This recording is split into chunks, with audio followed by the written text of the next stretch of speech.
There is a place on the west bank of the Nile, across the river from the city that was once the greatest in the world, where the cliffs rise from the desert floor and turn golden in the late afternoon light. Behind those cliffs, cut into the living rock, are the tombs. Hundreds of them. Some discovered, mapped, and emptied long ago. Some still sealed. Some whose locations are known but whose interiors have never been entered.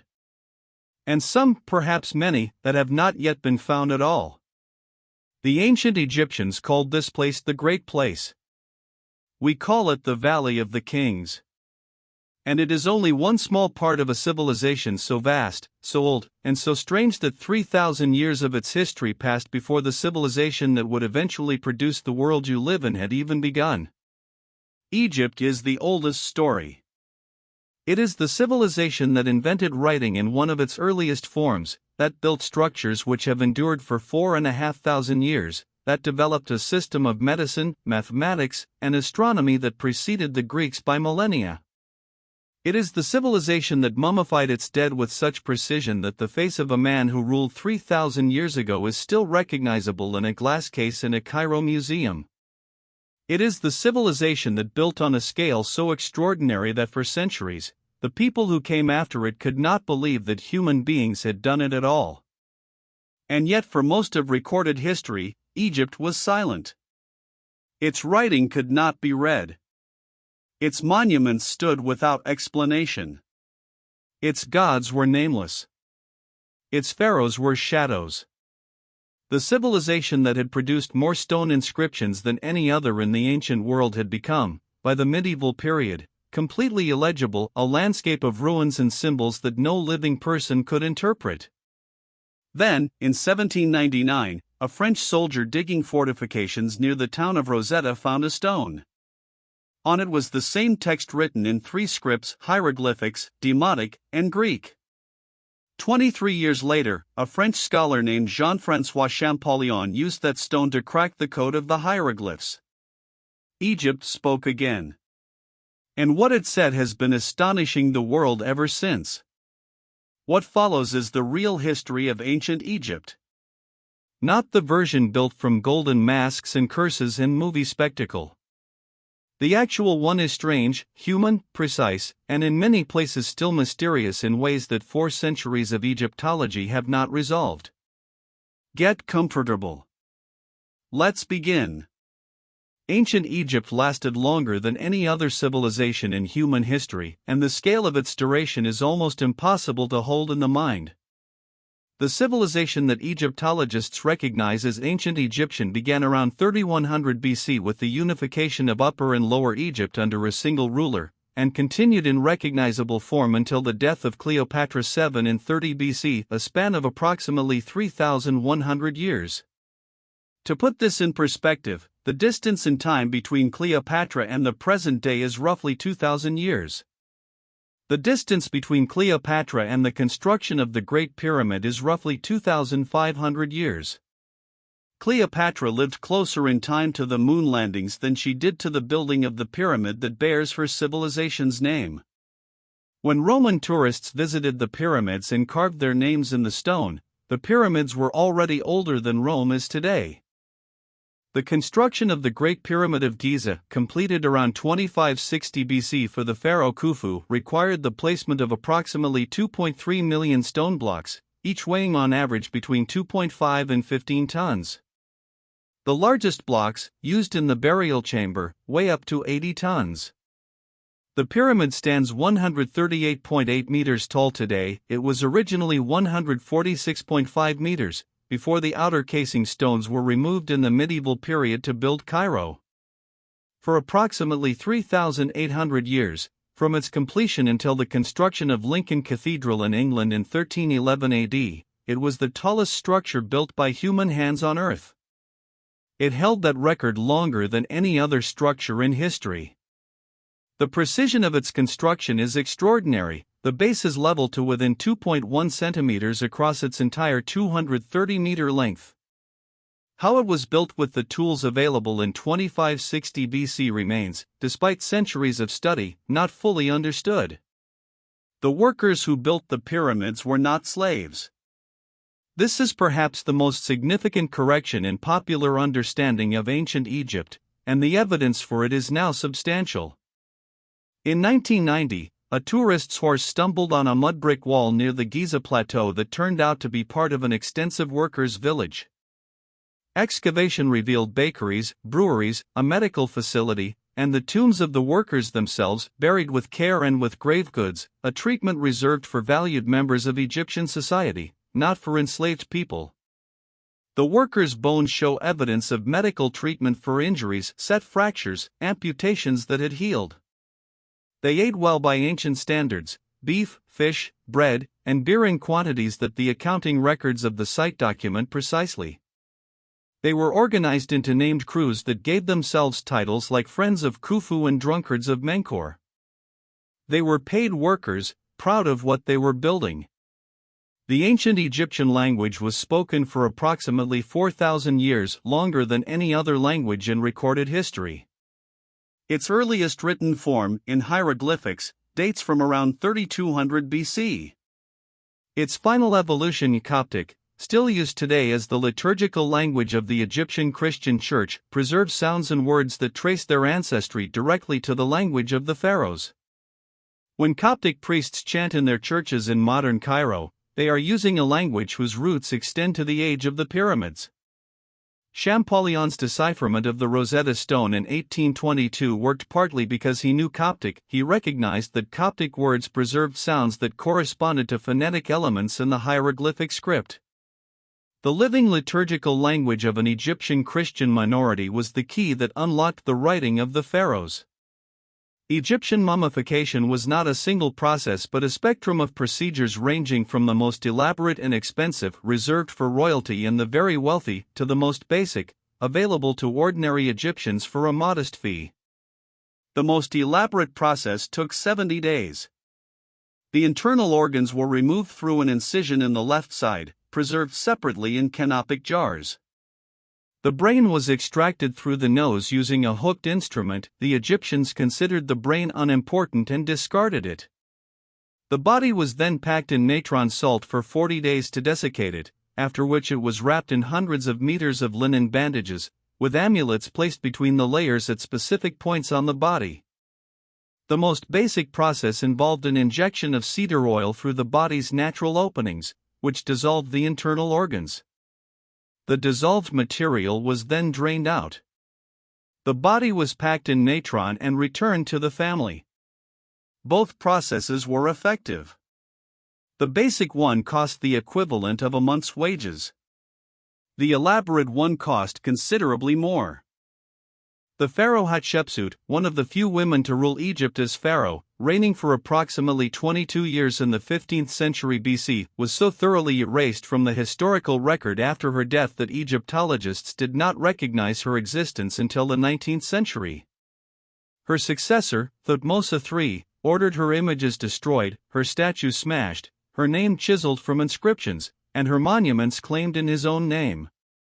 The erasure was so systematic that for centuries, the record suggested she had simply not existed, that the reign attributed to her had somehow been her stepson's all along. When archaeologists began finding evidence of a female pharaoh in the 19th century, they initially assumed the records were confused. Her tomb in the Valley of the Kings was eventually identified. Her mummy, a middle-aged woman with red hair, identified through DNA analysis, was found not in her tomb but in a side chamber of another tomb, where it had apparently been moved in antiquity for protection. The ancient Egyptians did not call their country Egypt. That name is Greek in origin, derived from the Greek word Aegyptos, itself possibly derived from a corruption of the Egyptian name for the city of Memphis. The Egyptians called their country Kemet, the Black Land, a reference to the dark, fertile soil deposited by the annual flooding of the Nile. They distinguished it from Dishret, the Red Land, which was their name for the desert that surrounded it on all sides. The entire inhabitable area of ancient Egypt was essentially a narrow ribbon of black soil on either side of the Nile, rarely more than a few kilometers wide, surrounded by desert that was understood as a place of chaos and death. The civilization that built the most enduring monuments in human history existed within a strip of fertile land that, in some places, could be crossed on foot in less than an hour. The Nile flooded every year with a precision that the ancient Egyptians both depended on and feared. The annual inundation, which the Egyptians called Ake, the first of their 3 seasons, deposited the nutrient-rich silt that made Egyptian agriculture extraordinarily productive. A good flood covered the fields to the right depth and receded at the right time, leaving behind soil capable of producing multiple crops per year. A flood that was too low meant drought and famine. A flood that was too high destroyed villages and infrastructure. The Egyptians monitored the flood using structures called nilometers, graduated measurement devices cut into the rock beside the river, and developed a system of taxation based on the flood level, since the height of the inundation predicted the harvest yield. A record of nilometer readings from a single location spans over 1,000 years and is one of the longest continuous environmental datasets in history. The ancient Egyptian calendar was one of the most sophisticated timekeeping systems in the ancient world, and its influence on the calendar used today is direct and traceable. The Egyptian civil calendar divided the year into 12 months of 30 days each, plus 5 additional days at the end of the year, a total of 365 days. This 365-day year was adopted by Julius Caesar in 46 BC as the basis of the Julian calendar, which was itself the basis of the Gregorian calendar introduced in 1582 and used across most of the world today. The calendar you use to mark your appointments, plan your year, and observe your holidays descends in a direct line from a system developed by ancient Egyptian astronomers more than 5,000 years ago. The 5 days added at the end of the Egyptian year, the epagomenal days, were considered days outside of normal time, when the gods were born. The ancient Egyptian pantheon contained over 2,000 named deities, a number that reflects the accretion of local cults, regional traditions, and theological developments across 3,000 years of religious history. Egyptian religion was not a fixed system but a living, evolving tradition in which new deities were created, existing ones merged, and the significance of different gods shifted with political circumstances and royal preference. The god Ammonius, originally a minor local deity of Thebes, became, through a combination of political patronage and theological development, the king of the gods and the most powerful deity in the Egyptian pantheon, eventually merging with the sun god Ra to become Ammonius Ra. The priests of Ammonius at the temple of Karnak accumulated so much wealth and land over centuries that by the end of the New Kingdom, the temple complex controlled approximately 1/3 of all the cultivated land in Egypt. The priests of a god had become more powerful than the pharaoh who was himself a god. The ancient Egyptians practiced medicine with a sophistication that was, in many respects, centuries ahead of their contemporaries. The Edwin Smith Papyrus, a medical text dating from approximately 1600 BC but believed to copy material from as early as 3000 BC, describes 48 cases of injury and disease, each diagnosed with clinical precision and treated with specific procedures. The text distinguishes between conditions that are treatable, conditions that might be treatable with effort, and conditions that are untreatable, a diagnostic framework remarkably similar to modern triage. It describes the brain and the meninges, notes that injury to the brain causes symptoms in other parts of the body, and records the observation of the pulse. Egyptian physicians performed surgery, set fractures, prescribed medications made from hundreds of different plant, animal, and mineral substances, and achieved results that classical Greek physicians, who came centuries later, explicitly admired and emulated. The pharaoh Akhenaten, who ruled from approximately 1353 to 1336 BC, carried out one of the most radical religious revolutions in ancient history, abolishing the traditional Egyptian pantheon and replacing it with the worship of a single deity, the Aten, the disk of the sun. He closed the temples of the other gods, redirected their resources, and moved the capital of Egypt to a new city, Akhetaten, modern Amarna, built from scratch in the desert. He had himself depicted in an artistic style radically different from the traditional Egyptian canon: elongated skull, heavy thighs, a softness of form that has led to centuries of medical speculation. After his death, his successor, possibly his own son, Tutankhamun, reversed the revolution, reopened the temples, restored the old gods, and began the systematic erasure of Akhenaten's name and image from the record. Akhenaten was forgotten so thoroughly that Egyptologists did not identify him until the 19th century. Some scholars have suggested that his monotheistic revolution may have influenced the development of Abrahamic monotheism.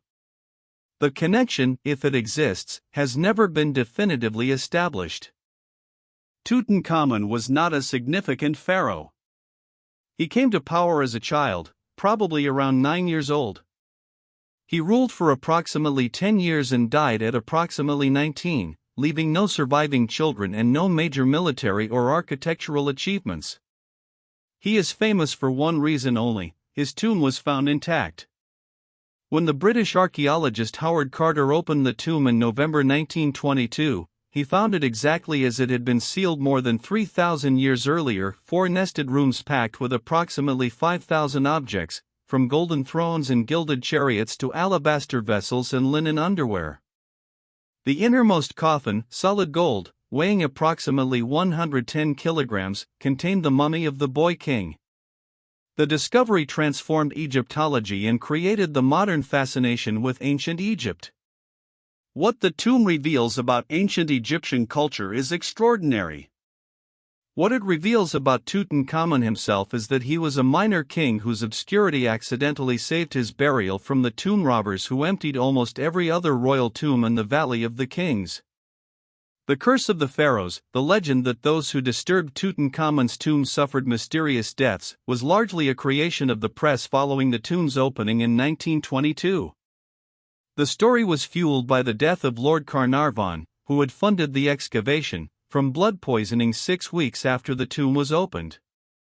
In reality, the 26 people who were present at the official opening of the burial chamber had, on average, a life expectancy that statistical analysis has found to be entirely normal for their age and social class. Howard Carter, who entered the tomb first and spent the following decade working inside it, lived until 1939, 17 years after the opening. The inscription most frequently quoted as the curse, "Death shall come on swift wings to him who disturbs the peace of the king," does not appear in the tomb. It was invented by a journalist. The actual inscriptions in the tomb contain no curses at all. The ancient Egyptians were not a racially homogeneous population. The Nile Valley brought together people from sub-Saharan Africa, the Near East, and the Mediterranean across 3,000 years of migration, trade, conquest, and intermarriage. The ruling dynasties changed in character over this period. The early dynasties appear to have been of northeastern African origin. Later periods saw Libyan pharaohs, Nubian pharaohs, the 25th dynasty, whose kings came from what is now Sudan and ruled Egypt for approximately a century, and eventually Greek pharaohs in the form of the Ptolemaic dynasty, to which Cleopatra belonged. Cleopatra VII, the last pharaoh of Egypt, was almost certainly of Macedonian Greek descent, the product of a dynasty that had ruled Egypt for nearly 3 centuries while maintaining Greek customs and the Greek language at court. She was, by most accounts, the first member of her dynasty to learn to speak Egyptian. The last pharaoh of ancient Egypt was a Greek woman who learned Egyptian as an adult. The ancient Egyptian concept of the afterlife was not a simple destination but an elaborate and demanding journey. The deceased was required to navigate the Duat, the underworld, passing through a series of gates guarded by terrifying beings, each of whom had to be addressed by the correct name and formula. The culminating test was the weighing of the heart, in which the heart of the deceased was placed on a scale against the feather of Ma'at, the goddess of truth and cosmic order. If the heart was heavier than the feather, weighed down by sins, by falsehoods, by failures of moral conduct, it was devoured by a monster called Ammit, a composite creature with the head of a crocodile, the forequarters of a lion, and the hindquarters of a hippopotamus.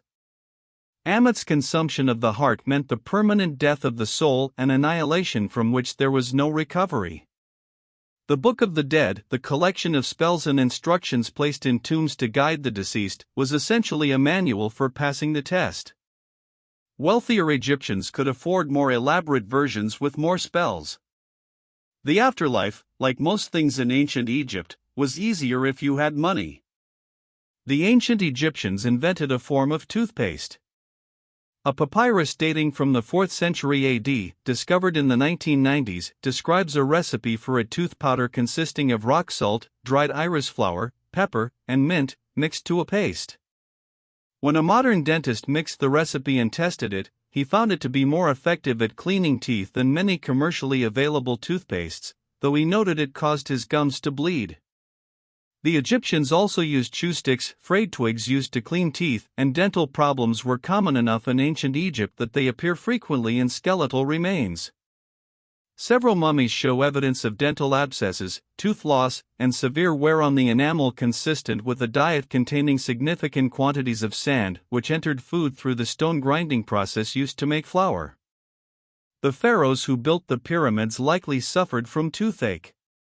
The ancient Egyptian city of Alexandria, founded by Alexander the Great in 331 BC and capital of Ptolemaic Egypt, was, at its height, the largest city in the ancient world and its greatest center of learning. The Library of Alexandria, founded in the early 3rd century BC under Ptolemy I, aimed to collect a copy of every book in the known world. Ships entering Alexandria's harbor were searched, and any books found were confiscated and copied, the originals kept by the library, the copies returned to their owners. The library is estimated to have held between 400,000 and 700,000 papyrus scrolls. It was not destroyed in a single dramatic fire but declined gradually through a combination of deliberate damage, funding cuts, and the general deterioration of the city's intellectual infrastructure across several centuries. The last reference to the library as a functioning institution dates from approximately the 3rd century AD. By the time the Arab conquest of Egypt occurred in 641 AD, it was almost certainly already gone. The ancient Egyptians played board games. The most popular was a game called Senet, one of the oldest board games in the world, with examples dating back to approximately 3500 BC. Senet was played on a board of 30 squares arranged in 3 rows of 10, with pieces moved according to the throw of casting sticks or knuckle bones. The game had religious significance. It was associated with the journey of the soul through the afterlife, and winning was considered an omen of divine protection. Senet boards have been found in tombs of all social levels, from simple boards scratched into flat stones for ordinary Egyptians to elaborately decorated ivory and ebony boards found in royal burials. Tutankhamun was buried with 4 Senet boards. The exact rules of the game are not entirely known. They have been partially reconstructed from textual references, but the boards and pieces survive in extraordinary numbers, mute evidence of an ancient pastime. The ancient Egyptian practice of animal mummification was conducted on a scale that modern archaeology has found almost incomprehensible. Sacred animals associated with particular deities were mummified and offered to those deities as votive offerings, a practice that created an industry of extraordinary proportions. The cat cemetery at Beni Hassan contained an estimated 300,000 cat mummies. The ibis catacomb at Saqqara is estimated to contain approximately 4 million ibis mummies. There are tunnels beneath the desert at Saqqara that have not yet been fully explored, and the number of animal mummies they contain may be in the tens of millions. In the 19th century, so many cat mummies were exported from Egypt that they were used as ballast on ships and eventually as fertilizer on English farmland. Thousands of years of sacred offering, mummified with care and placed in the earth with reverence, were ground up and spread on English fields. The ancient Egyptian god of the dead, Osiris, had a mythology of extraordinary complexity that served as the theological foundation for Egyptian beliefs about death, resurrection, and royal legitimacy. According to the myth, Osiris, a good king, was murdered by his brother Set, who dismembered his body and scattered the pieces across Egypt. His wife Isis searched the land, collected the pieces, and reassembled him, all but one piece, which had been eaten by a fish. She used her magical abilities to conceive a child, Horus, with the reassembled Osiris, who then descended to rule the underworld as king of the dead. Horus grew up to defeat Set and claim the throne of Egypt. Every living pharaoh was identified with Horus, the rightful king. Every dead pharaoh became Osiris. The mythology thus linked the living and dead kings in a continuous chain of divine succession that legitimized royal power and provided a theological framework for Egyptian beliefs about death and resurrection that influenced later religious traditions in ways that are still debated. The ancient Egyptians had a concept they called ma'at, usually translated as truth, justice, or cosmic order, that was simultaneously a goddess, a philosophical principle, and a description of the correct state of the universe. Ma'at was the order that held the cosmos together, the regular flooding of the Nile, the movement of the sun, the proper conduct of human beings toward each other and toward the gods. The pharaoh's primary duty was to maintain Ma'at, to keep the cosmic order functioning through correct ritual, just governance, and military defense of the kingdom's borders.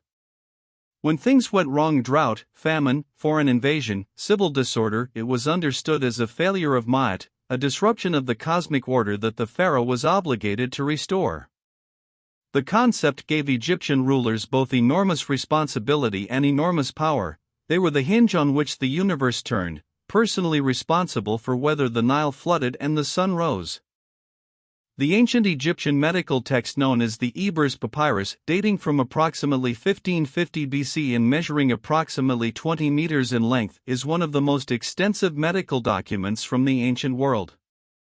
It contains approximately 700 remedies for conditions ranging from crocodile bites to depression, describing treatments that combine genuine pharmaceutical knowledge with magical spells in a system that did not distinguish between the two. Several of the plant-based remedies described in the Ebers Papyrus have been found, in modern pharmacological testing, to contain active compounds with genuine medicinal effects. The Egyptians used willow bark, which contains salicylic acid, the active ingredient of aspirin, to treat pain and inflammation. They used honey as an antimicrobial wound dressing. They used garlic as an antibiotic. They used opium as a painkiller. The magical incantations that accompanied these treatments were, from the Egyptian perspective, as essential as the physical substances. The two were inseparable components of a single therapeutic system. The ancient Egyptians built their temples to align with astronomical events with a precision that required both sophisticated astronomical observation and extraordinary engineering skill. The Abu Simbel Temple, built by Ramesses II around 1264 BC in what is now southern Egypt, is oriented so that twice a year, on February 22 and October 22, dates believed to correspond to Ramesses's birthday and coronation day, the rising sun penetrates the entire length of the temple, a distance of approximately 65 meters, and illuminates the statues of 3 of the 4 gods in the innermost sanctuary. The 4th statue, the god of the underworld, remains in shadow. The alignment has held for 3,000 years. When the temple was moved in 1968 to save it from the rising waters of Lake Nasser created by the Aswan High Dam, relocated in its entirety, block by block, to a position 65 meters higher and 200 meters back from the original site, engineers worked to preserve the astronomical alignment. They came within 1 day of the original dates. The ancient Egyptian city of Thebes, known to the Egyptians as Wazit, and called the City of 100 Gates by the Greeks, was the capital of Egypt during the New Kingdom period and the site of the most intensive concentration of monumental architecture in the ancient world. On the east bank of the Nile, the temples of Karnak and Luxor, connected by an avenue of sphinxes approximately 3 kilometers long, represented the ceremonial heart of Egyptian religious life. On the west bank, the Valley of the Kings, the Valley of the Queens, the mortuary temples of the Pharaohs, and the workers' village of Deir el-Medina constituted an entire city of the dead, maintained by a specialized workforce that lived there for generations. Thebes was the greatest city in Africa for approximately 500 years. Its ruins cover an area of several square kilometers and constitute the largest outdoor archaeological site in the world. Excavation has been ongoing for 2 centuries and is not complete. The workers who built the royal tombs in the Valley of the Kings lived in a village called Deir el-Medina on the west bank of the Nile, and they left behind one of the most extraordinary documentary archives from the ancient world. Because their work required literacy, they had to read and copy the complex religious texts that covered the tomb walls. The workers of Deir el-Medina were among the most literate community in ancient Egypt. They wrote on fragments of limestone and pottery called ostraca, which were cheap and available in the quantities that the surrounding desert provided. These ostraca record an extraordinary range of daily life: work rosters, legal disputes, love poetry, medical prescriptions, lists of tools, records of absences from work with explanations, including the earliest recorded labor strike in history, in 1157 BC, when the workers downed tools because their grain rations had not been delivered and marched to the mortuary temples to demand payment. They won.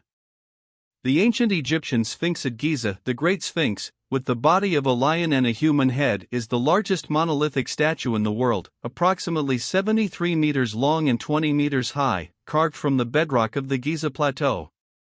Its face is believed to represent the pharaoh Khafre, who built the second of the three great pyramids nearby.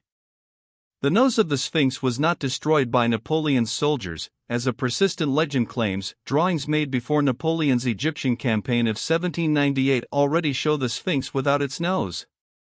A medieval Arab historian records that it was deliberately defaced in the 14th century by a religious authority who objected to its representation of a human face. The Sphinx was buried to its neck in sand for most of its history and has been excavated and reburied and excavated again multiple times. The sand, paradoxically, preserved it from the weathering that would have destroyed it otherwise. Cleopatra VII, the last ruler of ancient Egypt, was, by all ancient accounts, one of the most intellectually formidable rulers of her era. She spoke 9 languages, including Egyptian, Greek, Ethiopian, Hebrew, Arabic, and Parthian. She was a published author. Her writings on medicine and cosmetics were cited by ancient scholars for centuries after her death, though none have survived. She ruled Egypt for 21 years in a period of extraordinary political complexity, maintaining her kingdom's independence against the expanding power of Rome through a combination of military alliance, diplomatic skill, and 2 of the most famous political relationships in history, with Julius Caesar and Mark Antony. She was not, as popular imagination generally depicts her, primarily a seductress. She was a politician of extraordinary ability who used every tool available to a ruler in her position. She lost, ultimately, not to a failure of nerve or judgment but to the overwhelming military power of Octavian's Rome. She died in 30 BC, likely by suicide, at the age of 39. The ancient Egyptian obelisks, the tall, tapering monolithic pillars of granite topped with a pyramidion and covered in hieroglyphic inscriptions, were carved from a single piece of stone and transported hundreds of kilometers from the quarries at Aswan to their destinations across Egypt and, eventually, around the world. Of the approximately 30 ancient Egyptian obelisks still standing today, only 9 remain in Egypt. The rest are in Rome, which has more ancient Egyptian obelisks than any other city in the world, 13 in total: Istanbul, Paris, London, and New York. The obelisk in New York's Central Park, Cleopatra's Needle, a name that has nothing to do with Cleopatra, was given to the United States by Egypt in 1877 and transported across the Atlantic on a specially designed ship. It stands today exactly as it stood in Heliopolis 3,000 years ago, slowly dissolving in the New York air at a rate that has caused more deterioration in a century than the 3,000 years it spent in the Egyptian desert. The ancient Egyptian practice of writing hieroglyphics was not the only writing system used in ancient Egypt. Hieroglyphics, the formal, sacred script used for religious and monumental texts, was complemented by 2 more cursive scripts used for everyday purposes. Hieratic was a simplified script used by scribes for administrative and literary purposes from the earliest period of Egyptian history. Demotic, an even more simplified script that evolved from hieratic, was used for contracts, letters, and everyday documents from approximately 650 BC onward. The 3 scripts coexisted for centuries, used in different contexts and for different purposes, by a scribal class that was trained from childhood in a system of education that combined the practical skills of writing with the religious knowledge required to understand what was being written. The scribe, the writer, the keeper of records, was one of the most respected figures in ancient Egyptian society, depicted in statues with the characteristic cross-legged seated posture and the papyrus scroll across the knees that became the visual shorthand for intellectual work in a civilization built on the written word. The ancient Egyptians used a form of contraception. Medical papyri describe several methods, including a pessary made from crocodile dung mixed with fermented dough, which was inserted before intercourse. Modern analysis has found that the acidity of fermented dough has genuine spermicidal properties, though the crocodile dung appears to have been more symbolic than effective. Another method described involved a mixture of honey and acacia, which does have documented spermicidal properties. Acacia ferments to produce lactic acid, which is used in modern contraceptive preparations. The Egyptians also described methods to encourage fertility and detailed instructions for determining the sex of an unborn child, methods that were not effective but that reflect a sophisticated interest in reproductive health that is not always associated with ancient civilizations. The oldest surviving prescription for contraception in human history was written on papyrus in Egypt approximately 4,000 years ago. The ancient Egyptian practice of depicting the human figure in profile, with the head shown from the side, the eye shown from the front, the shoulders shown from the front, and the legs shown from the side, was not a limitation of artistic skill. It was a deliberate convention that served specific purposes. The Egyptian artist's goal was not to represent how a figure appeared from a single viewpoint but to represent the essential nature of the figure, to show everything that was important about the human form simultaneously. The conventions of Egyptian art were so precisely defined that artists trained for years to execute them correctly, and deviations from the canon were marks of error rather than creativity. The extraordinary consistency of Egyptian artistic style across 3,000 years, so consistent that it can be difficult to distinguish works separated by 500 years, reflects not artistic stagnation but the rigorous maintenance of a system that Egyptians understood as the correct representation of reality. The tomb of Nefertiti, the wife of the heretic pharaoh Akhenaten and one of the most famous faces in ancient Egyptian art, has never been found. She appears in the historical record with extraordinary frequency during Akhenaten's reign, depicted on temples, stelae, and monuments with unusual prominence for a queen. And then she disappears. The last secure evidence of her existence dates from approximately year 12 of Akhenaten's 17-year reign. What happened to her in the final years of his reign and after his death is unknown. Some Egyptologists have proposed that she changed her name and continued to rule as pharaoh after Akhenaten's death. The evidence is suggestive but not conclusive. Her famous painted limestone bust, found in the workshop of the sculptor Thutmose at Amarna in 1912 and now in the Neues Museum in Berlin, shows a woman of approximately 30, the age she would have been around the time she disappeared from the record. The face has been looking out of the limestone for 3,300 years. The tomb that should hold her body has not yet been found. The ancient Egyptian god Ra, the sun god, the most fundamental deity in the Egyptian pantheon, underwent a journey every night that was as important as his journey across the sky every day. Each evening, Ra descended into the Duat, the underworld, and traveled through its 12 divisions during the 12 hours of night, battling the chaos serpent Apophis who threatened to devour him and prevent the sun from rising again. The sun's rising every morning was not guaranteed. It was the result of Ra's successful navigation of the underworld and his defeat of the forces of chaos. The religious rituals performed by the priests in Egyptian temples every day, the lighting of lamps, the recitation of protective spells, the symbolic combat with chaos, were understood as essential support for Ra's nightly battle. If the rituals were not performed correctly, the sun might not rise. The priests who conducted these rituals understood themselves as participants in the maintenance of cosmic order, without whose daily effort the universe would unravel. The ancient Egyptian quarrying and transportation of obelisks and pyramid stones was accomplished using methods that remain, in their details, not fully understood. The unfinished obelisk at Aswan, abandoned in the quarry when a crack appeared during its carving, would have weighed approximately 1,200 tons when complete, making it the largest obelisk ever attempted. The method by which completed obelisks, some weighing hundreds of tons, were transported from Aswan to their destinations hundreds of kilometers to the north, raised to vertical, and placed on their pedestals with millimeter precision has been experimentally reconstructed using ramps, sledges, and organized labor, but the reconstructions have not been fully satisfying. A wall painting in the tomb of the official Jehuti-Hotep shows a statue being moved on a sledge by 172 men, with a worker pouring liquid in front of the sledge to reduce friction. The liquid appears to be water. Modern experiments have confirmed that wet sand reduces the friction of sledge movement significantly. The Egyptians understood tribology, the science of friction and lubrication, 3,000 years before it had a name. The ancient Egyptians had a sophisticated understanding of astronomy that they applied to religious, agricultural, and architectural purposes. They identified and named many of the constellations visible from Egypt and tracked the movements of the planets, which they called the stars that know no rest. They used the heliacal rising of the star Sirius, its first appearance above the eastern horizon just before dawn after a period of invisibility, to mark the beginning of their new year, because it coincided reliably with the onset of the Nile flood.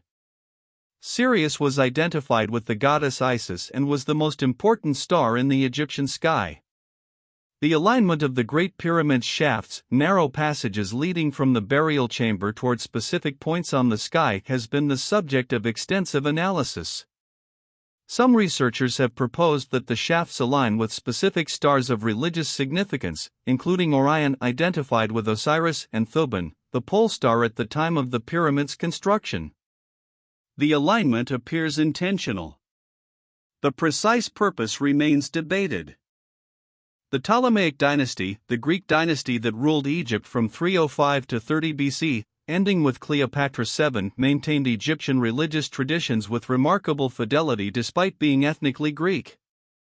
The Ptolemies built some of the most impressive temples in Egypt, including the Temple of Horus at Edfu, the best preserved ancient Egyptian temple in existence, and the Temple of Isis at Philae.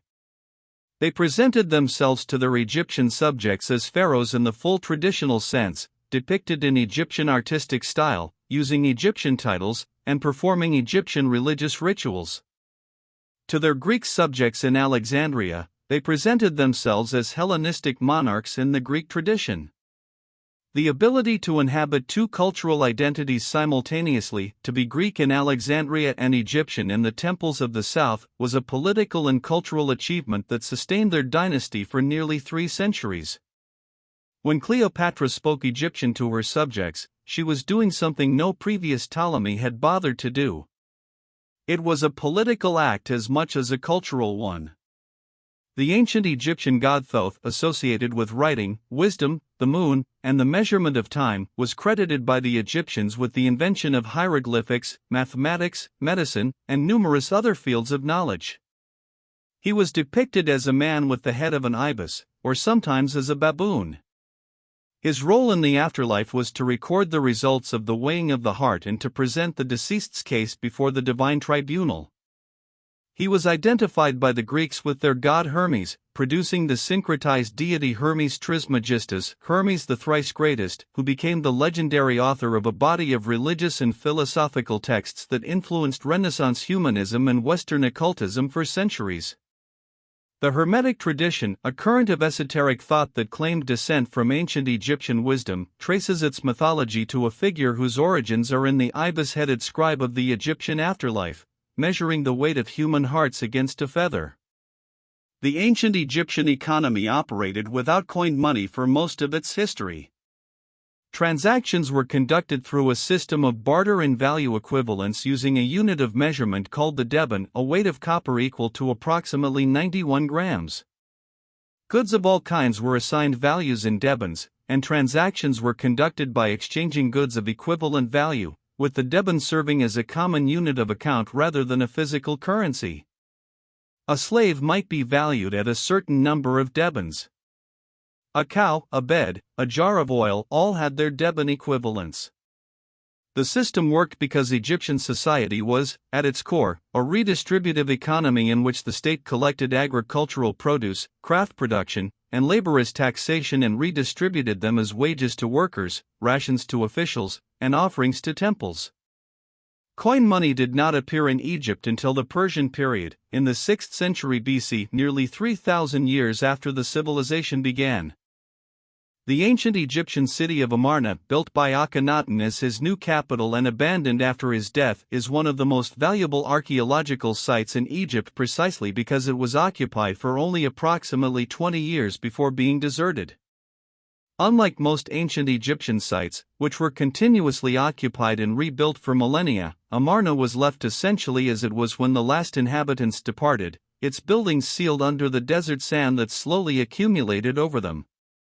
Excavation of Amarna has revealed the layout of an entire ancient Egyptian city, residential districts, palaces, temples, workshops, administrative buildings, and the cemeteries of its inhabitants in a completeness that no other site provides. The bones of the Amarna population, analyzed by modern osteoarchaeologists, reveal a population under significant physical stress, high rates of disease, evidence of nutritional deficiency, and skeletal damage consistent with heavy labor. The city of the sun god, built to radiate divine perfection, was inhabited by people who were sick, overworked, and underfed. The ancient Egyptians mummified not only their dead but also the food they buried with them. Royal tombs have been found to contain mummified joints of beef, ducks, geese, and other foods, preserved using the same techniques of desiccation and wrapping used on human bodies, intended to nourish the deceased in the afterlife. Analysis of these food mummies has revealed the preservation techniques in extraordinary detail, and in some cases the food is sufficiently well preserved that its original composition can be determined. Tutankhamun's tomb contained 30 jars of wine, each labeled with the year of its production, the region it came from, and the name of its chief vintner, essentially an ancient wine label. Analysis of the residues in the jars has identified the great variety and even, in some cases, additives used in the winemaking process. The pharaoh who died at 19 had a well-documented wine cellar, preserved for 3,000 years in the desert. The ancient Egyptian concept of the soul was considerably more complex than the simple idea of an immortal spirit that survives the body.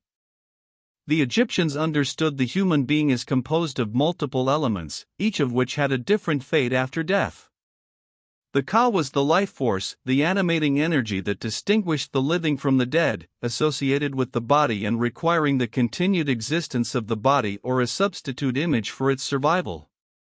The Ba was closer to the personality, the aspect of the self that could move freely and was depicted as a human-headed bird. The Ak was the transformed, affective spirit of the successfully mummified and ritually equipped dead, the aspect that could interact with the divine world. The shadow, the name, and the heart were also considered distinct elements of the self, each with its own significance and requirements. The elaborate preparations of Egyptian burial, the mummification, the spells, the grave goods, were designed to ensure the survival and functioning of all these elements simultaneously. The failure of any one of them could jeopardize the others. The ancient Egyptians were the first people to use linen as a major textile. The flax plant, from which linen is made, was cultivated along the Nile from the earliest period of Egyptian history, and linen became the dominant fabric of Egyptian daily life and ritual. It was used for clothing, for bandaging mummies, for sails, for ropes, and for the screens that separated the inner sanctuaries of temples from the outer areas accessible to ordinary Egyptians. The finest Egyptian linen, produced by specialized weavers who worked under temple or royal patronage, was of a quality so high that classical writers described it as like woven air, so fine as to be nearly transparent. Modern analysis of linen found in Egyptian tombs has confirmed thread counts that rival or exceed the finest modern linen production. The technology for producing such fine cloth was developed in Egypt over thousands of years of specialized craft practice and was not matched in Europe until the medieval period. The ancient Egyptian pharaoh Ramesses II Ramesses the Great, who ruled from approximately 1279 to 1213 BC and is believed by many scholars to be the pharaoh of the biblical Exodus, is the most represented individual in the history of ancient Egyptian art.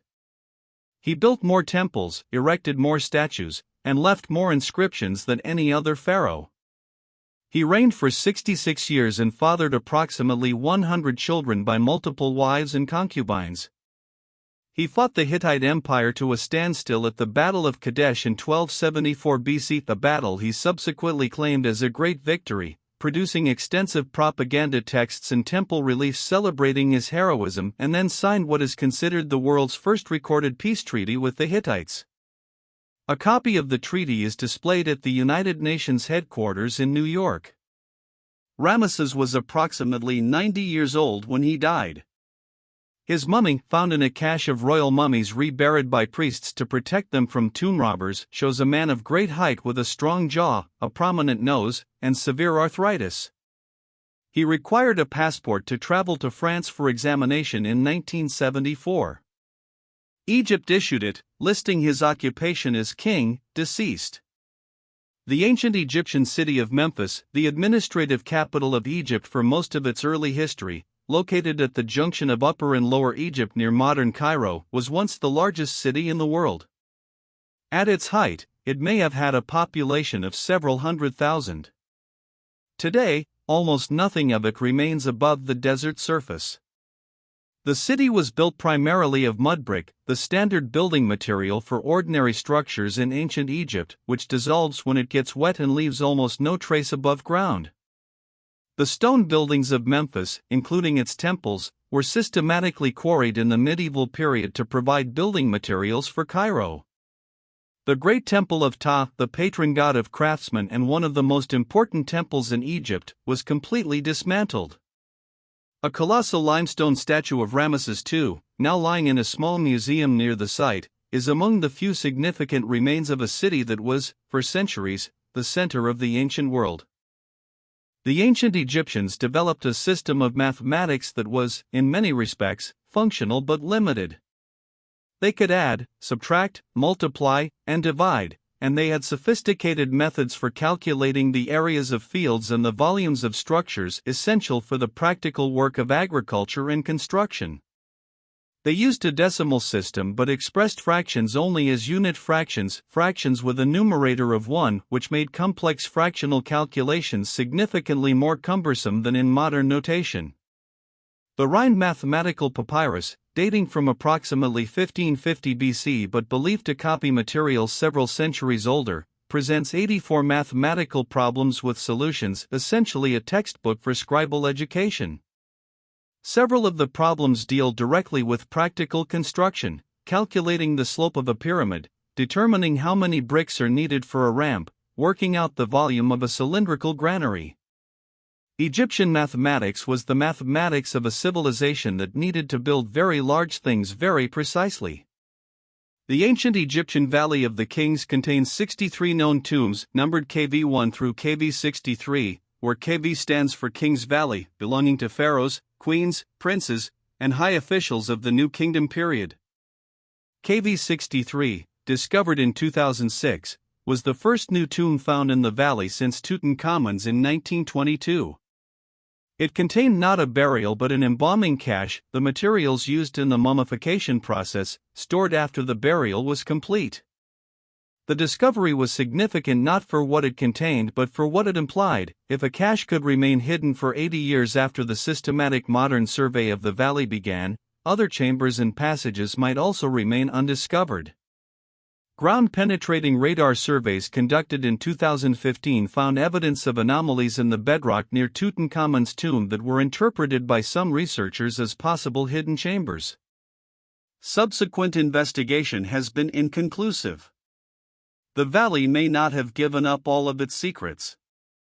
The ancient Egyptian practice of ritual killing of servants to accompany a dead ruler into the afterlife, attested in the very earliest dynasties at the royal cemetery of Abydos, was abandoned relatively early in Egyptian history, replaced by the use of shapti figures.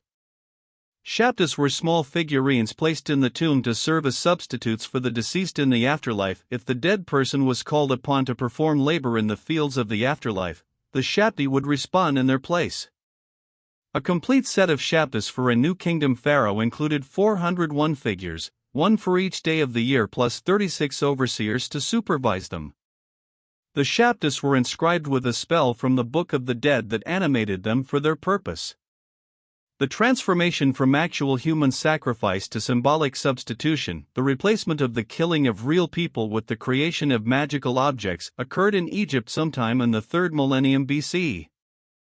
It represents one of the earliest documented ethical developments in human religious practice. The ancient Egyptian pharaoh Senusret III, who ruled during the Middle Kingdom period around 1878 to 1839 BC, conducted a series of military campaigns into Nubia that extended Egypt's southern border further than it had ever reached, and in the process created an infrastructure of massive mud brick fortresses along the Nile cataracts that was unprecedented in military engineering. The fortresses were designed with an understanding of defensive architecture, overlapping fields of fire, complex gate systems, communication between adjacent fortifications that would not look out of place in a medieval military treatise. They were staffed by garrisons of soldiers who sent regular dispatches to Egypt reporting on movements of people and goods along the Nile corridor. Some of these dispatches, inscribed on clay tablets, survive. They record, with military precision and occasionally evident tedium, the daily observations of garrison soldiers posted to remote fortresses in the Nubian desert, 3,800 years ago. The ancient Egyptian pharaoh Thutmose III, stepson of Hatshepsut, who erased her from the record, was one of the most militarily successful rulers in Egyptian history, conducting approximately 17 military campaigns into the Near East and extending Egyptian power to its greatest territorial extent. His campaign records, inscribed on the walls of the Temple of Ammonius at Karnak, constitute one of the most detailed military accounts from the ancient world. His description of the Battle of Megiddo, fought in approximately 1457 BC at the site that later gave its name to the biblical Armageddon, includes tactical detail, troop dispositions, and a precise account of the decision-making process that reads, in places, like a modern military after-action report. Thutmose decided to take the most direct but most dangerous route through the mountain passes to surprise the enemy coalition, over the objections of his generals. The surprise worked. The battle was won. The account of the debate among the commanders, recorded in stone, preserves the voices of people arguing about military strategy 3,500 years ago. The ancient Egyptian Temple of Karnak, the largest religious complex ever built, was under continuous construction for approximately 2,000 years, from around 2055 BC to approximately 100 AD. Every pharaoh who reigned during those 2 millennia added to it, modified it, or enhanced it in some way, making it the accumulated architectural legacy of an entire civilization's religious ambition. The complex covers approximately 100 hectares, the size of a small town, and contains temples, pylons, obelisks, sacred lakes, workshops, and priestly residences. The Great Hypostyle Hall, a forest of 134 columns, the tallest of which stand 24 meters high and are 10 meters in circumference, is the largest columned hall in the history of architecture. It covers approximately 5,000 square meters. Walking through it, even in its ruined state, produces a physical sensation of scale that photographs do not convey. It was built to make human beings feel small in the presence of the divine. 3,000 years later, it still works. The ancient Egyptians made glass. Egyptian faience, a glazed ceramic material produced by covering a core of quartz paste with a vitreous alkaline glaze, was one of the first manufactured glassy materials in history, produced from at least the 4th millennium BC. True glass, a fused silica material, was produced in Egypt from approximately 1500 BC, during the reign of Thutmose III, and was initially so rare and valuable that glass objects appear in royal tombs as luxury items equivalent in prestige to gold and precious stones. Tutankhamun's tomb contained a pendant made from a piece of yellow glass now believed to have originated from a meteorite impact in the Libyan desert approximately 28 million years ago. The glass was created by the heat of the impact fusing desert sand. The king's jewelers shaped this piece of ancient, extraterrestrial glass into a scarab beetle and set it in gold. It was found 3,000 years later on the chest of a teenage boy who had been buried in the desert. The ancient Egyptian pharaoh Pepi II, who ruled during the 6th dynasty of the Old Kingdom, may have had the longest reign of any monarch in recorded history. Ancient sources credit him with a reign of 94 years, beginning when he became pharaoh as a child of approximately 6 years old. Modern scholars debate this figure, with some suggesting the actual reign was shorter, but even conservative estimates place his reign at over 60 years. If the ancient sources are accurate, he was still reigning in his late 90s, the last years of a reign that had seen the Egyptian state gradually weaken, provincial governors grow increasingly independent, and the centralized power of the Old Kingdom begin the slow collapse that would produce the first intermediate period, a century of political fragmentation, civil war, and regional conflict that ended the age of pyramid building. Whether the length of his reign contributed to the collapse, the state gradually losing coherence under a very old pharaoh who had outlived his administrative generation, is a question that Egyptologists have not definitively answered. The ancient Egyptians had a concept of time that distinguished between two fundamentally different modes of temporal experience. Nihe was cyclical time, the endless repetition of natural cycles, the daily rising and setting of the sun, the annual flooding of the Nile, the recurrence of festivals and rituals. Jet was permanent, unchanging time, the eternal, static duration in which the gods existed and which the dead pharaoh entered at death. The goal of Egyptian religious practice was to connect the cyclic time of earthly existence with the permanent time of the divine, to ensure that the rhythms of nature continued their proper cycles while the dead entered the timeless permanence of the divine realm. The two modes of time were not in opposition. They were complementary aspects of a universe that was simultaneously in constant motion and eternally still. The philosophy embedded in Egyptian religious architecture, temples designed to embody cosmic order, tombs designed to persist forever, reflects this dual conception of time and stone. The ancient Egyptian practice of tattooing is documented from at least the Middle Kingdom period, approximately 2000 BC, through the discovery of mummies with visible tattoo marks. For many decades, the only tattooed mummies known were female, leading scholars to assume that tattooing in ancient Egypt was exclusively or primarily a female practice, possibly associated with fertility or protection during childbirth. In 2014, two mummies at Deir el-Bahari were subjected to infrared analysis that revealed previously invisible tattoos. One female mummy had tattoos of a sacred eye and folded lotus flowers on her neck and shoulders. More recently, a male mummy was found with tattoos for the first time, challenging the assumption of exclusively female tattooing.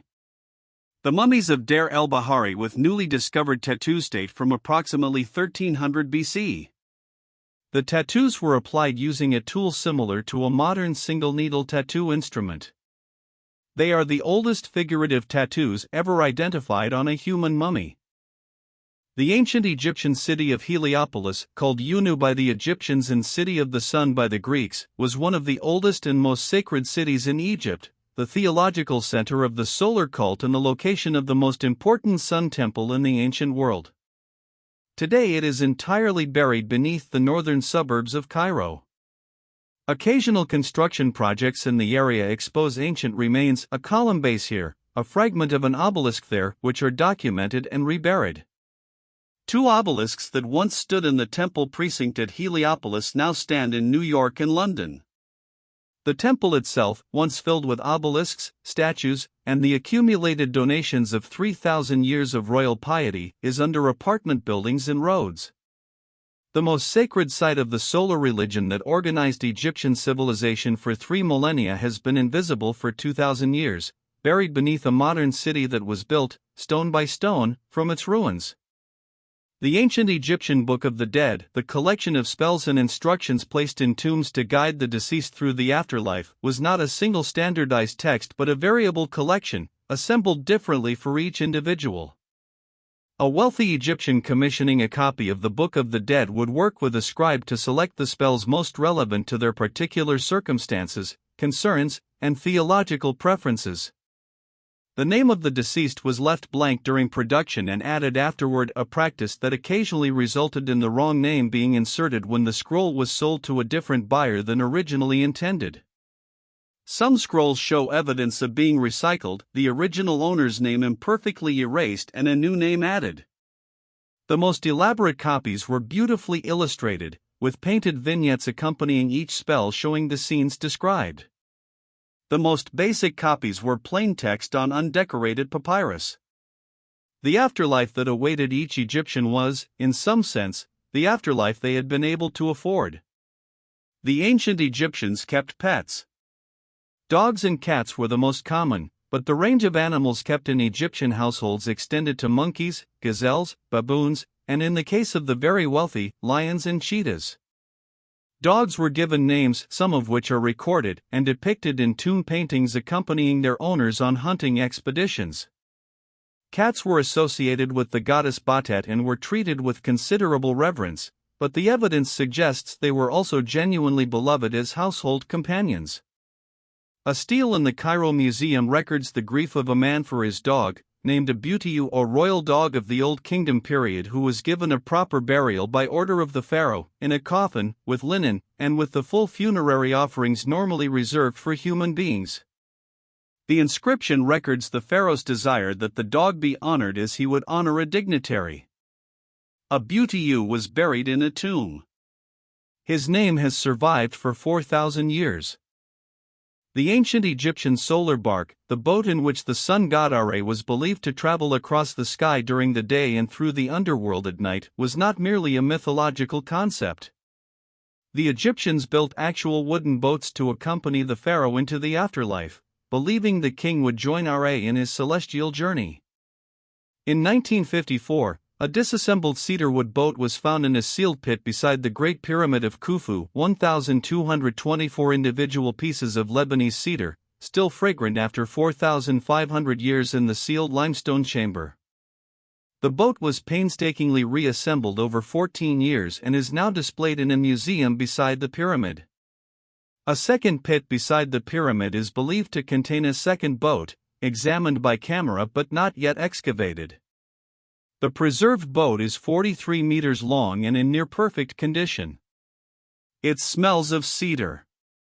It has been sealed in its museum beside the pyramid for which it was built, for 4,500 years, waiting for a voyage it was never required to make. The ancient Egyptian hieroglyphic writing system contained approximately 1,000 individual signs, though any given text might use only a subset of these. The signs were simultaneously phonetic representing sounds and semantic representing concepts in a system of extraordinary flexibility and complexity. A single sign might be used as a phonetic element in one word, as a semantic classifier in another, and as a direct pictorial representation in a third. The system was not fully systematic, it accumulated over centuries in ways that reflected the history of its development rather than a designed rational structure.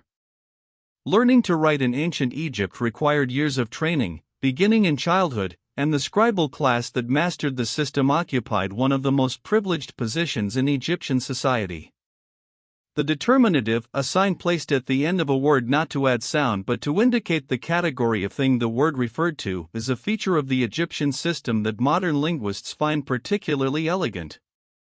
It was a writing system that flagged its own ambiguities as it went.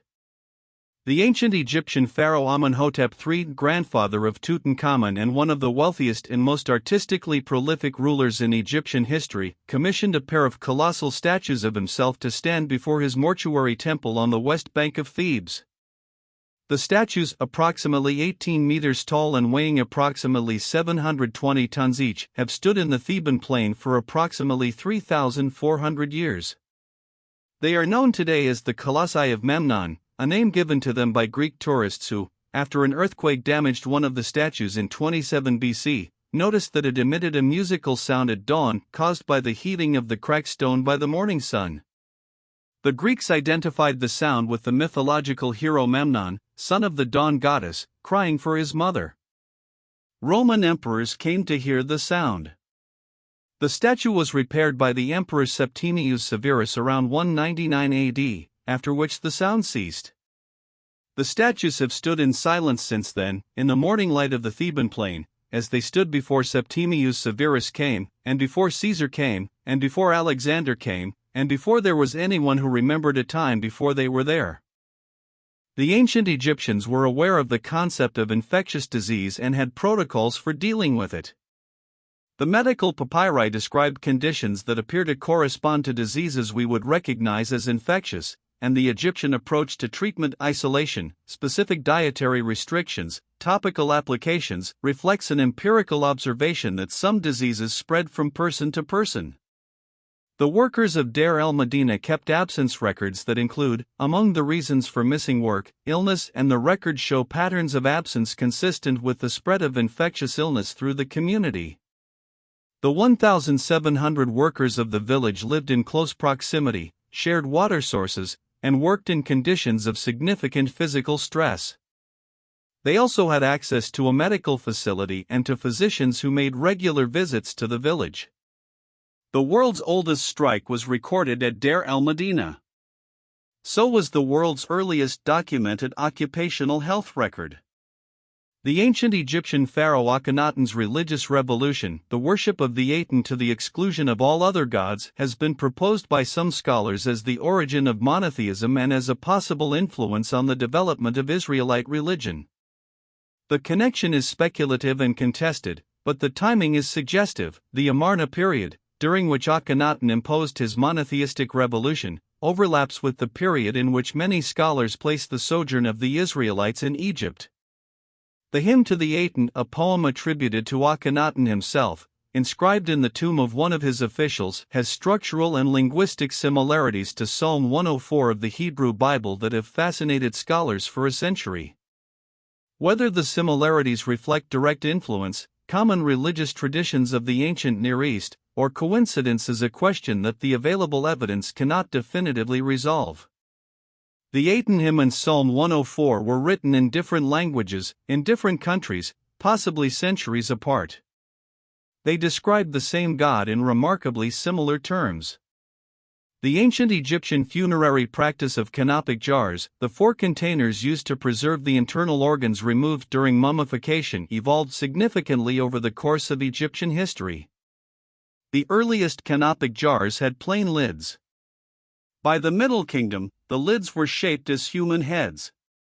By the New Kingdom, the 4 lids represented the 4 sons of Horus, the protected deities of the organs, each with a different head: human, baboon, jackal, and falcon.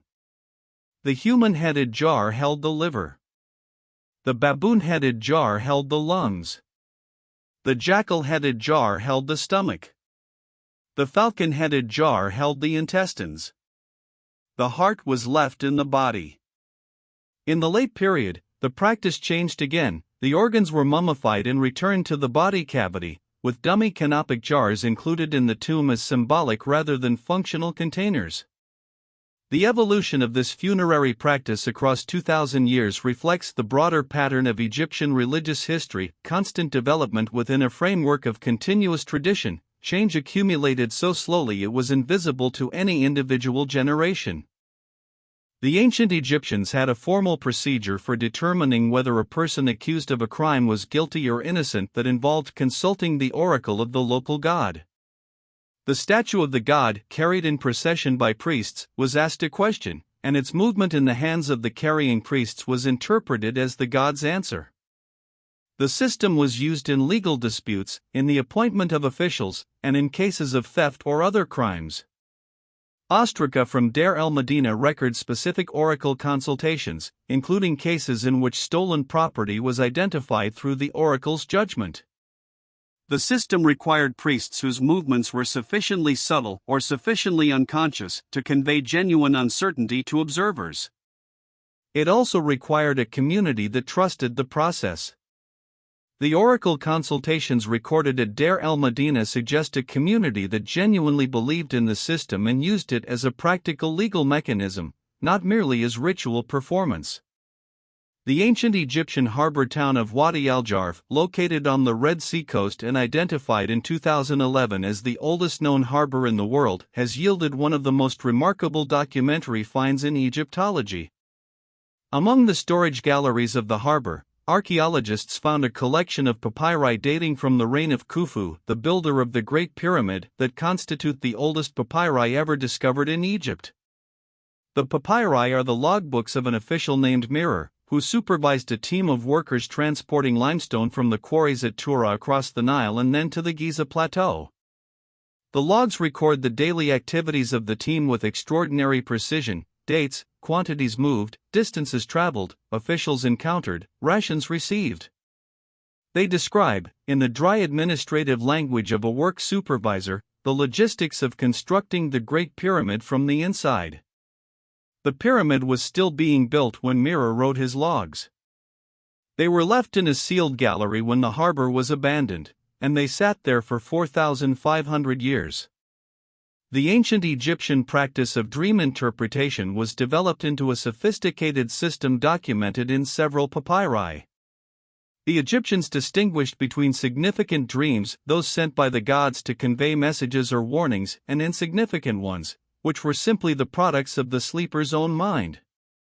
A dream interpretation manual surviving from approximately 1279 BC organizes dreams by their content and provides standardized interpretations. Dreaming of a specific animal, object, or action had a specific meaning, either good or bad.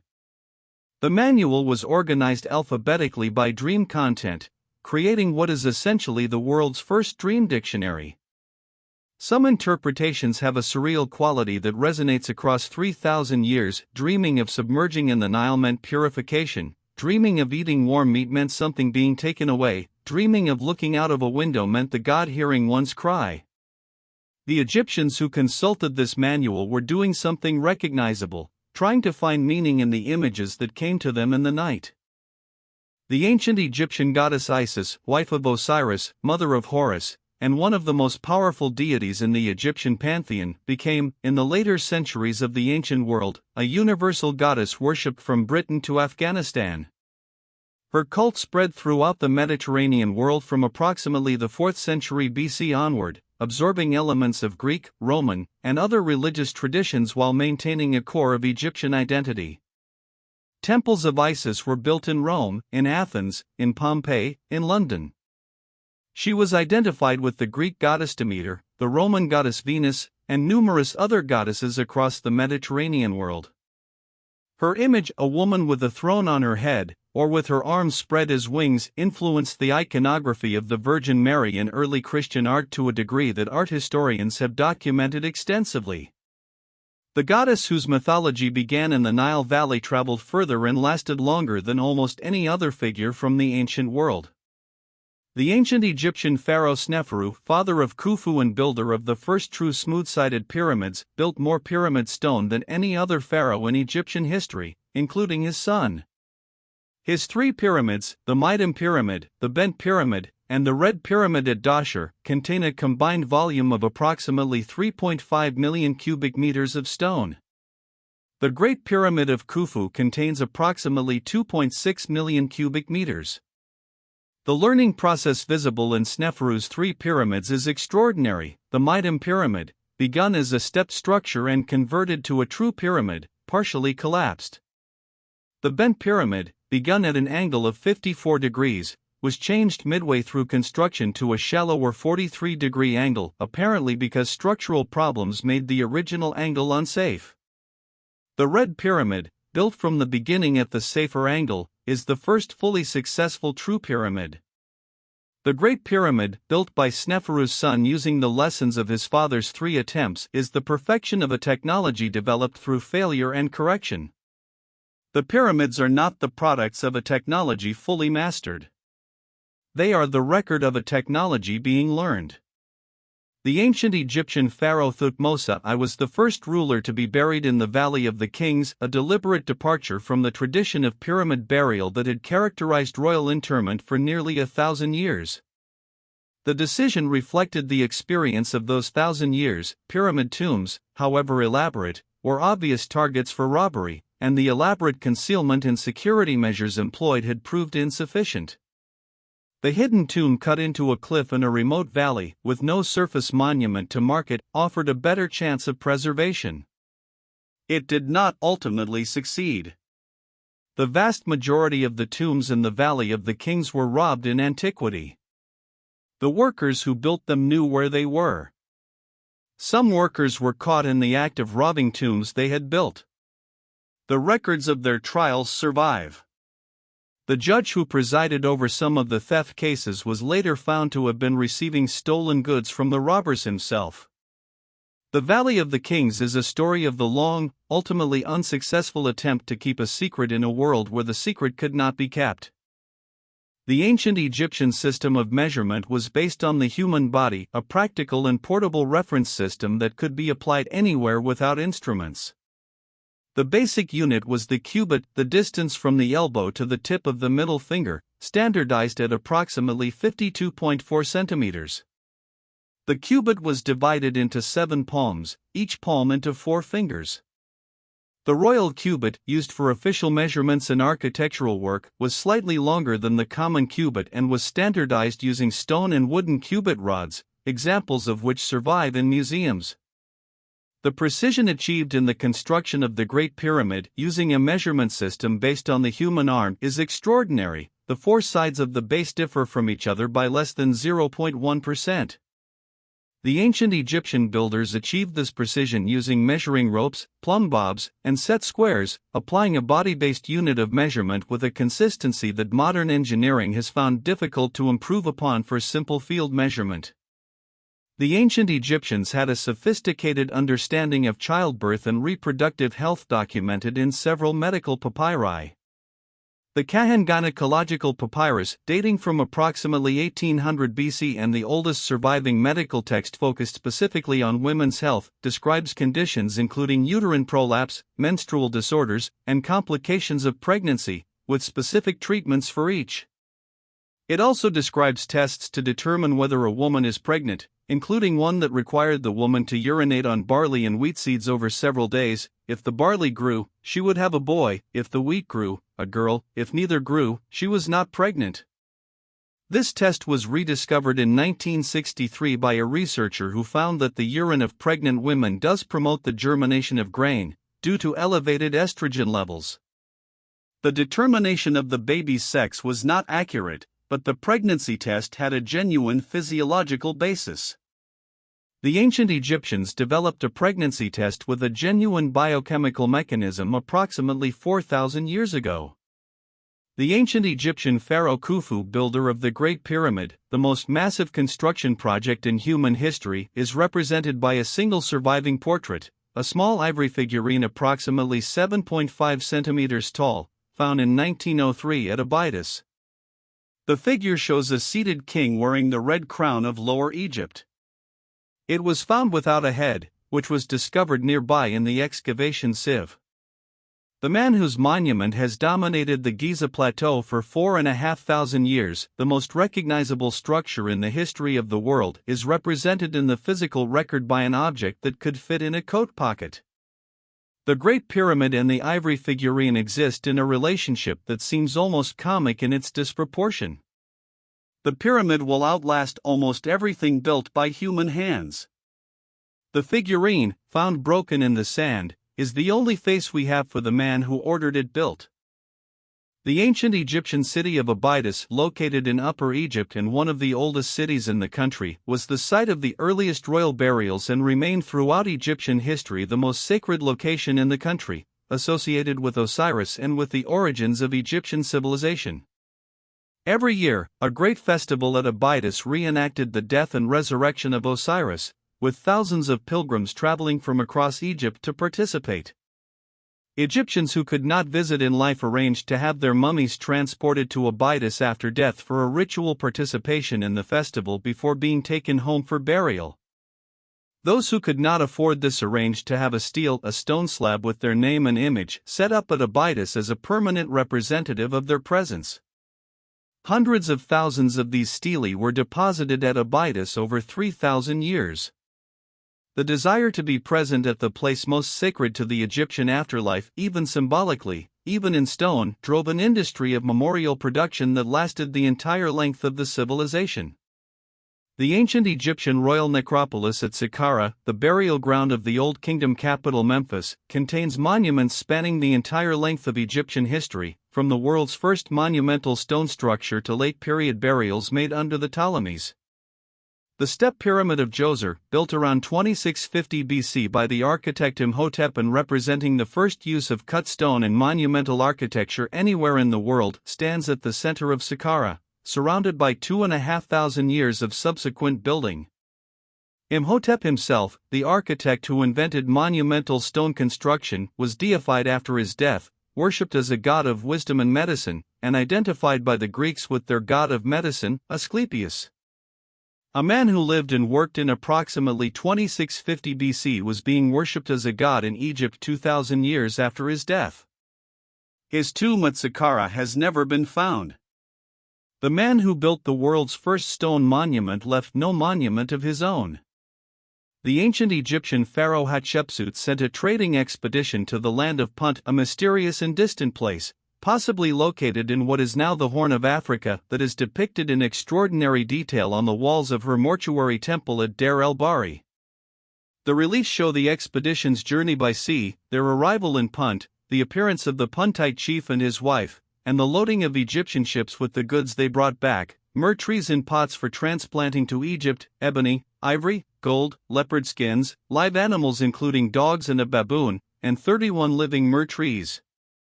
The trees were carried in pots and successfully transplanted to the grounds of Hatshepsut's temple, the earliest recorded attempt to transplant trees from a foreign country. The reliefs depicting the Puntite chief's wife, a large woman with a body the ancient Egyptians clearly found remarkable enough to depict with careful anatomical attention, have been analyzed by modern physicians, who have proposed several medical conditions that might explain her appearance. The Puntites, depicted with a specificity that suggests the Egyptian artists drew from life, look back from the walls of the temple with an individuality that closes 3,500 years in an instant. The ancient Egyptian civilization ended, officially, on August 12, 30 BC, when Cleopatra VII, the last ruler of an independent Egypt, died in Alexandria, and Egypt became a province of Rome. But Egyptian culture did not end. The temples continued to be built, the rituals continued to be performed, the priests continued to inscribe the walls of sanctuaries with hieroglyphics in a tradition that lasted another 4 centuries. The last known hieroglyphic inscription was carved on August 24, 394 AD, on the island of Philae, in the Temple of Isis, by a priest named Esmetacum. He carved it not knowing it would be the last. He was performing his duties, maintaining his tradition, inscribing the walls of the goddess's house as priests had done for 3,000 years before him. He had no way of knowing that within a few decades, the knowledge of how to read what he had written would be gone, that the script would fall silent for 14 centuries, waiting for a stone to be found by a French soldier, waiting for a scholar who knew Coptic, waiting to be read again. Esmetacum carved his inscription and went home. The temple stood in the Nile for another 1,500 years, half submerged, the hieroglyphics slowly being read by the rising water, before it too was moved to higher ground to save it from the lake that the modern world had made. There is a room in the Egyptian Museum in Cairo where the royal mummies are kept. The lights are low. The air is controlled to the precise temperature and humidity required to preserve what has already been preserved for 3,000 years.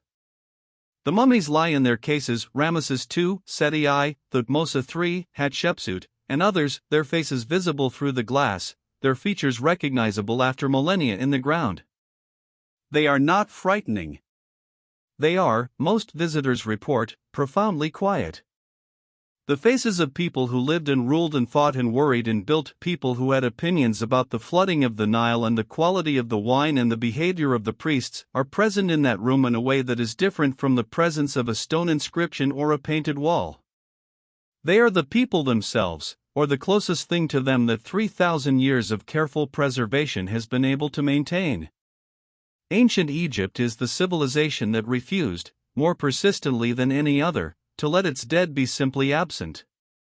The mummies, the shaptas, the canopic jars, the elaborate preparations, the spells, the texts, the beautiful and terrible machinery of the Egyptian afterlife, all of it was aimed at the same impossible goal: the continuation of the self beyond the boundary of death, the preservation of the individual against the dissolving pressure of time.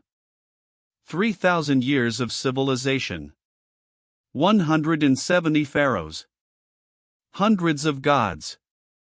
Millions of people who lived along the ribbon of black soil beside the greatest river in Africa, who built in stone what they hoped would last forever, who wrote in images what they hoped would be understood forever, who prepared their dead with a care that hoped the dead would not stay dead. The stone has lasted. The images can be read again. And in a room in Cairo, in the low light, the dead are present, not alive, exactly, but not entirely gone either. Present in the way that things which have been sufficiently cared for become present, quietly, patiently, across an interval of time so large it should make them invisible. They are not invisible. Sleep well.